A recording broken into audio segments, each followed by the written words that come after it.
त्वदीयाय कार्याय बद्धाकटीयम् त्वदीयाय कार्याय बद्धाकटीयम् शुभामाशिषं देहि तत्पूर्तये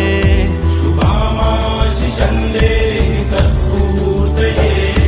अजय्याञ्च विश्वस्य देहीश शक्तिम् अजय्याञ्च विश्वस्य देहीश शक्तिम् सुशीलं जगद्येन नम्रं भवेत्